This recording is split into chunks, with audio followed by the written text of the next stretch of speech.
أعوذ بالله من الشيطان الرجيم بسم الله الرحمن الرحيم رب اشرح لي صدري ويسر لي أمري واحلل عقدة من لساني يفقهوا قولي السلام علیکم ورحمۃ اللہ وبرکاتہ۔ آج جو ہے وہ ہمیں سورہ فاتحہ کو کنٹینیو کرنا ہے، اور لاسٹ ٹائم ہم نے جو ہے وہ سورہ فاتحہ کی جو آیا پڑھی تھی وہ تھی ایاک نعبد و ایاک نستعین، یعنی ہم تیری ہی عبادت کرتے ہیں اور ہم تجھی سے مدد مانگتے ہیں۔ آج جو ہمیں آیا پڑھنی ہے وہ ہے اہدنا الصراط المستقیم، یعنی ہدایت دے ہمیں صراط مستقیم پر۔ تو آج جو ہے وہ ہمیں یہ آیا پڑھنی ہے۔ اچھا تو سٹارٹ کرتے ہیں۔ اہدنا کا جو مطلب ہوتا ہے اس کا مطلب ہوتا ہے کہ ہدایت دینا۔ اہدنا کا مطلب ہوتا ہے ہدایت دینا۔ پچھلی آیت میں ہم نے پڑھا تھا کہ یا اللہ میں آپ سے، یا اللہ ایاک نعبد و ایاک نستعین، یا اللہ ہم تیری ہی عبادت کرتے ہیں اور تجھی سے مدد مانگتے ہیں، یعنی ہم اللہ تعالیٰ کو کیا اپنا رب مان رہے تھے۔ اب جب ہم نے اللہ تعالیٰ کو اپنا رب مان لیا ہے تو اب کیا ہے، اللہ اور اس کے بندے کا تعلق قائم ہو گیا، اور اس تعلق کی جو شروعات ہے وہ کس سے ہوتی ہے؟ وہ ہدایت سے ہوتی ہے۔ اچھا، لفظ ہدایت جو ہے نا وہ ہدیہ سے نکلا ہے۔ اردو میں ہدیہ کے معنی ہوتے ہیں گفٹ یعنی تحفہ، اور عربی میں ہدیہ کے معنی ہوتے ہیں راستہ دکھانا۔ اب یہ ایک کوئنسیڈنس نہیں ہے کہ اردو میں ہدیہ کے معنی تحفہ ہے اور عربی میں ہدیہ کے معنی ہے راستہ دکھانا۔ ان دونوں لفظ کا آپس میں کیا ہے کہ ایک بہت گہرا تعلق ہے۔ وہ کیسے کہ جب ہم لوگ اللہ تعالیٰ سے کیا مانگ رہے ہیں، ہم لوگ نے پریویس آیا میں پڑھا تھا کہ یا اللہ ہم تجھی سے مدد مانگتے ہیں۔ ہم لوگ اس آیا میں اللہ تعالیٰ ہم نے کیا اللہ تعالیٰ سے مدد مانگ رہے ہیں اس سیدھے راستے کی طرف، اور اللہ تعالیٰ ہمارے لیے اللہ تعالیٰ کی طرف سے جو سب سے بہترین تحفہ ہوگا وہ کیا ہوگا؟ ہدایت یعنی سیدھا راستہ۔ تو ان دونوں لفظ کا آپس میں اس طرح لنک ہے کہ اللہ تعالیٰ ہمارے لیے جو اللہ تعالیٰ کی طرف سے کیا بہترین تحفہ ہوگا نا، وہ کیا ہوگا؟ وہ سیدھا راستہ ہوگا۔ اس کے علاوہ ہم لوگ پڑھتے ہیں کہ جب جو ہے وہ راغب الاصفہانی جو ہیں، جو انہوں نے جو ہے وہ ہدایہ کی جو ہے وہ 4 ٹائپس ڈیفائن کی تھی۔ اب ہدایہ کا جب ہم لوگ نے پڑھا تو ہدایہ کی بھی کیا ہے 4 طریقے کی ٹائپس ہیں۔ وہ کیسے؟ ایک تو کامن سینس جو اللہ تعالیٰ نے ہر انسان کو دی ہوتی ہے تاکہ وہ صحیح اور غلط میں ڈفرینشیٹ کر سکے۔ اس کے علاوہ جو ہوتا ہے وہ بکس یا وہ باتیں جو انبیاء، وہ ہدایت کی باتیں جو انبیاء کرام کی زبان سے نکلی، اور وہ آسمانی کتابیں جو اللہ تعالیٰ نے اپنے انبیاء کرام پر نازل کی، ایک اس طریقے سے ہدایہ ہوتی ہے۔ دوسری ہدایہ کون سی؟ تیسری ہدایہ جو ہوتی ہے وہ اس طریقے کی ہدایہ ہوتی ہے کہ آپ نے کوئی بات سنی اور آپ کو وہ بہت اچھی لگی، اور اللہ تعالیٰ نے آپ کے دل میں اللہ تعالیٰ نے وہ بات آپ کے دل میں مطلب آپ کو بات اتنی اچھی لگی کہ اللہ تعالیٰ نے آپ کو اچھائی کی طرف کھینچ لیا۔ تو ایک طریقے کی ہدایہ یہ ہوتی ہے، آپ نے کہیں سے سنا، آپ نے اس کو ایکسیپٹ کیا، اور پھر کیا آپ نے اس کو مان لیا۔ چوتھی طریقے کی ہدایہ یہ ہوتی ہے کہ ہم لوگ خود اللہ تعالیٰ سے جو ہے وہ ہدایہ مانگ رہے ہوتے ہیں کہ اللہ تعالیٰ ہمیں ہدایت دے تاکہ ہم کیا جنت میں جا سکیں۔ چوتھی طریقے کی ہدایہ یہ ہوتی ہے۔ تو راغب الاصفہانی بیسکلی ایک عربک اسکالر تھے، انہوں نے قرآن کے ایک ایک لفظ کی جو ہے وہ پوری اس پہ جو ہے وہ ڈکشنری لکھی تھی، اس کے ایک ایک لفظ کو ایکسپلین کیا تھا، اس کے معنی کو۔ تو انہوں نے جو ہے وہ ہدایہ کی 4 ٹائپس بتائی تھی کہ اس طریقے کی ہدایہ کی 4 طریقے کی مختلف اقسام ہوتی ہیں۔ اس کے علاوہ اگر بہت ضروری بات یہ ہے کہ اللہ تعالیٰ کی طرف سے ہمیں ہدایت ملتی ہے نا، وہ ایک عام معلومات سے کہیں زیادہ ہے۔ کیوں؟ کیونکہ کبھی کبھار ایسا ہوتا ہے کہ آپ کے پاس جو ہے وہ بہت ساری معلومات تو ہوتی ہے، لیکن تب بھی آپ کیا کرتے ہیں؟ ہم غلط فیصلہ کر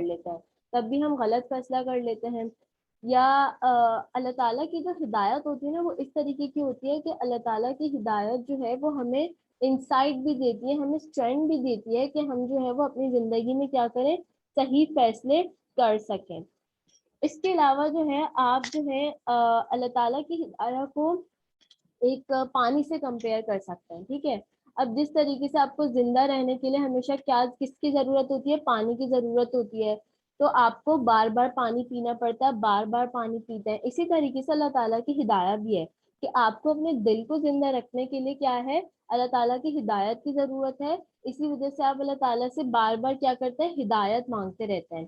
آپ دن میں جو ہے وہ 5 مرتبہ نماز پڑھتے ہیں، اور ان 5 مرتبہ نماز میں آپ کتنی بار سورہ فاتحہ پڑھتے ہیں؟ تو آپ اللہ تعالیٰ سے ہدایت کیا کریں؟ بار بار مانگ رہے ہیں. اور جس طریقے سے آپ پانی کو ریٹین نہیں کر سکتے، یعنی اپنے اندر نہیں رکھ سکتے، اسی طریقے کی اللہ تعالیٰ کی ہدایت بھی ہے. آپ کو اللہ تعالیٰ کی ہدایت کی ضرورت بار بار ہوتی ہے. اور جیسے کہ اللہ تعالیٰ کی، میں نے آپ کو بتایا کہ اللہ تعالیٰ کی جو ہدایت ہے وہ عام معلومات سے کہیں زیادہ ہے. کیونکہ اب جیسے کہ آپ کسی گلی کے کنارے پہ کھڑے ہیں، آپ کو سمجھ نہیں آ رہا، آپ کو کسی گھر میں جانا ہے، آپ کو وہ نہیں مل رہا، تو آپ کسی سے پوچھیں گے، وہ آپ کو بتائے گا، تو آپ کیا اس گھر پہ پہنچ جائیں گے. لیکن اب آپ روز روز تو اسی بندے سے نہیں پوچھیں گے نا کہ یہ والا گھر کا ہے، مجھے آج پھر سے بتاؤ. نہیں نا، آپ نے ایک بار پوچھا، آپ کو انفارمیشن مل گئی، اب آپ دوبارہ نہیں پوچھیں گے. لیکن اللہ تعالیٰ کی ہدایت اس طریقے سے ہے کہ آپ صرف ایک ہی دفعہ سے کام نہیں چلا سکتے.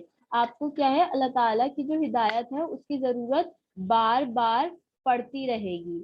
تو ہدایت کا مطلب یہ ہے کہ آپ کو اللہ تعالیٰ کی جو ہدایت ہے اس کی ضرورت کیا ہے؟ بار بار پڑتی رہے گی. اور اللہ تعالیٰ کی ہدایت صرف ایک عام انفارمیشن سے کہیں زیادہ ہے، کیونکہ وہ ہمیں ایک انسائٹ بھی پرووائڈ کریے کہ ہم جو ہے وہ صحیح ڈیسیجنز لیں اپنی زندگی میں. اس کے علاوہ جو ہے، یہ تھا پورا ہدایہ کا مطلب کہ اللہ تعالیٰ کی جو اہدنا کا مطلب ہے اہدنا الصراط المستقیم. جو اہدنا الصراط المستقیم جو آیا ہے، جو ہم نے پڑھی، اس کا یہ پہلا لفظ ہے اہدینا. تو یہ میں نے آپ کو پورا بتایا. اہدنا یعنی جس کے معنی تھے، اہدنا کے معنی کیا ہیں؟ ہدایت. اور ہدایت کے لفظ ہدیہ سے نکلا ہے. ہدیہ کے اردو میں معنی تحفہ ہوتے ہیں، اور عربی میں ہدیہ کے معنی کیا ہوتے ہیں؟ سیدھا رستہ. تو یہ ہم نے پڑھا اہدنا. اب ہمیں پڑھنا ہے الصراط المستقیم. الصراط المستقیم، ان کے پہلے میں الگ الگ مطلب سمجھاؤں گی، پھر ان تینوں آیا کو کنکلوڈ کر کے بتا دوں گی. ٹھیک ہے، پہلے ہم پڑھتے ہیں صراط. صراط سے مراد ہوتا ہے ایک ایسا راستہ جو کہ چوڑا ہو، جو کہ سیدھا ہو، اور جو کہ بہت خطرناک ہو. اور المستقیم کا جو مطلب ہوتا ہے وہ ہوتا ہے سیدھا راستہ. اب مجھے یہ بتائیں کہ صراط اور المستقیم جب دونوں سے مراد سیدھا راستہ ہے، تو کیا ضرورت تھی اللہ تعالیٰ کو صراط بھی استعمال کرنے کی اور المستقیم بھی استعمال کرنے کی؟ اللہ تعالیٰ کوئی ایک استعمال کر لیتے. وہ اس وجہ سے کہ المستقیم کا جو لفظ ہے وہ استحکام سے نکلا ہے. استحکام سے مراد ہے ایک ایسا راستہ جو سیدھا اوپر کی طرف جاتا ہے. اب ہم اللہ تعالیٰ سے مدد مانگ رہے ہیں کہ اللہ تعالیٰ ہمیں کیا ہے؟ ہمیں ہدایت دے. ہم اللہ تعالیٰ سے مدد مانگ رہے ہیں کہ ہمیں ہدایت دے سیدھے راستے کی طرف. وہ سیدھا راستہ کون سا ہے؟ وہ ایسا راستہ ہے جو سیدھا اوپر کی طرف جاتا ہے. اوپر کی طرف جاتا ہے، اس سے کیا مراد ہے؟ کہ وہ ایسا راستہ ہے کہ جو کوئی بھی اس پر چلتا ہے تو وہ کیا؟ وہ آہستہ آہستہ بلند مقام حاصل کرتا رہتا ہے، وہ اوپر کی طرف اٹھتا رہتا ہے.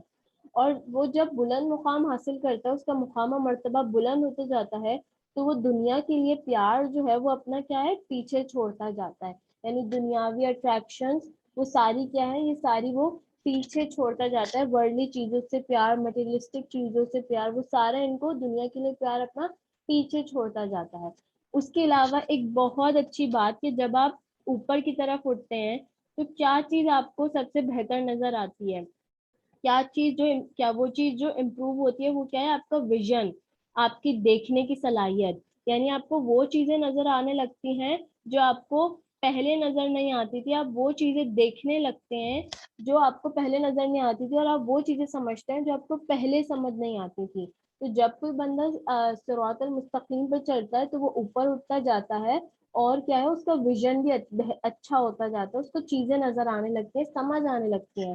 اللہ تعالیٰ بھی قرآن میں کہتا ہے کہ تم جو ہو وہ قرآن کی آیت سے کیا اوپر کی طرف اٹھ سکتے ہو، یعنی کہ بلند مقام حاصل کر سکتے ہو. آپ سلولی اور گریجولی آپ کا اسٹیٹس کیا بلند ہو سکتا ہے. اچھا، اور ایک اور بات میں نے آپ سے کہا تھا کہ صراط کا مطلب ہوتا ہے ایک ایسا راستہ جو کہ خطرناک ہے. اب خطرناک کیوں؟ کہ جب بھی جو لوگ اس راستے پر چلتے ہیں نا، صراط المستقیم پر، تو وہ اوپر کی طرف اٹھتے جاتے ہیں. اب اگر ان سے کوئی بھی غلطی ہو جائے تو وہ نیچے کی طرف گریں گے، اور جو وہ گریں گے تو ان کو زیادہ زور سے لگے گی ایز کمپیئر ٹو دوز لوگ جو ابھی اس راستے پر چلے ہی نہیں ہیں. سیکنڈلی، یہ راستہ ڈینجرس کیوں ہے کہ آپ جیسے اوپر اٹھتے جاتے ہیں آپ کو اتنی ذمہ داری آتی ہے، آپ اتنا ہی آپ علم حاصل کرتے جاتے ہیں، آپ اتنا ہی آپ کو چیزیں سمجھ آنے لگتی ہیں، نظر آنے لگتی ہیں جو باقی لوگوں کو نہیں نظر آ رہی.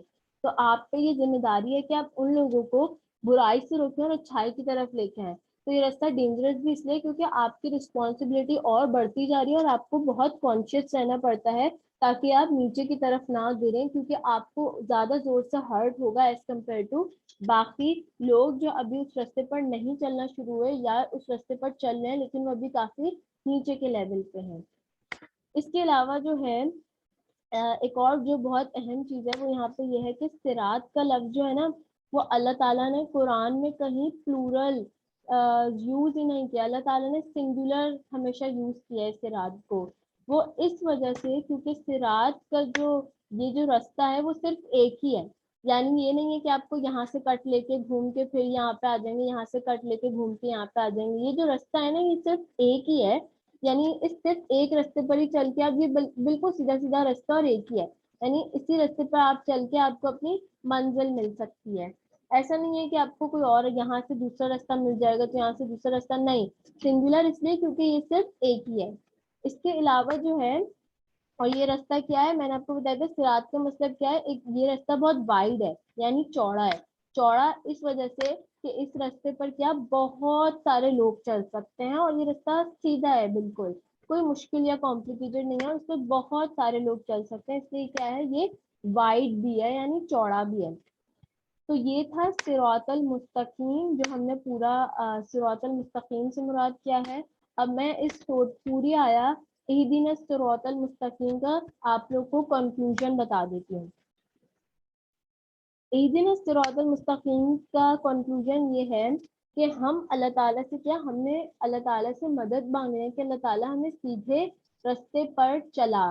ہم اللہ تعالیٰ سے یہ نہیں کہہ رہے کہ اللہ تعالیٰ ہمیں سیدھی منزل پر پہنچا دے، نہیں، کیونکہ یہ راستہ ایک ایسا ہے کہ اگر ہم اس راستے پر آ گئے تو یہ راستہ کیا کرے گا، یہ الٹیمیٹلی یہ راستہ ہمیں اپنی منزل تک پہنچا دے گا. اس سے ہم اللہ تعالیٰ سے کیا کہہ رہے ہیں کہ اللہ تعالیٰ ہمیں سیدھے اس راستے پر چلا، کیونکہ یہ ہمیں اپنی منزل پر آٹومیٹکلی لے جائے گا. اس کے علاوہ ہم اللہ تعالیٰ سے کہہ رہے ہیں، ہم اللہ تعالیٰ سے مدد مانگ رہے ہیں کہ اللہ تعالیٰ آپ جو ہے میں جب تک اس راستے پر چل رہا ہوں نا، آپ جو ہے میں جب تک اس راستے کا مسافر ہوں تو آپ میرے ساتھ رہیں. تاکہ کوئی ہوتا ہے نا کہ اگر ہمیں کسی بات سے ڈر لگ رہا ہوتا ہے تو ہم کہتے ہیں یار تم میرے ساتھ رہو، ایک تھوڑا ہمیں سکون ملتا ہے یا ہمیں ایک کانفیڈینس آتا ہے. تو میں اللہ تعالیٰ سے مدد مانگ رہے ہیں کہ اللہ تعالیٰ میں جب تک اس راستے کا مسافر ہوں نا، ٹریولر ہوں، تو آپ میرے ساتھ رہیں تاکہ میں اکیلے مجھے لگے کہ میرے ساتھ ہاں واقعی کوئی ہے، کوئی سپورٹ ہے میرا، میں اکیلا نہیں ہوں. تو ہم اللہ تعالیٰ سے اس کی مدد مانگ رہے ہیں. دوسرے ہم اللہ تعالیٰ سے کہہ رہے ہیں کہ اللہ تعالیٰ مجھے اسی راستے پر رکھنا جب تک میری موت نہ آ جائے. یعنی مجھے سیدھے راستے پر ہی رکھنا. یہ راستہ اتنا اچھا ہے کہ مجھے ڈائریکٹلی اپنی منزل پر لے جائے گا. تو اللہ تعالیٰ مجھے ہمیشہ جو ہے وہ اس سیدھے راستے پر رکھنا. تو یہ جو ہے یہ پورا کنکلوژن تھا صراط المستقیم کا. یہ جو آج ہم نے آیا پڑھی وہ ہے اہدنا الصراط المستقیم، یعنی جس سے مراد تھا ہدایت دے ہمیں صراط المستقیم پر. انشاءاللہ جو اگلی آخری آیا ہے وہ ہم لوگ نیکسٹ ویڈیوز میں کور کریں گے. جزاک اللہ خیر.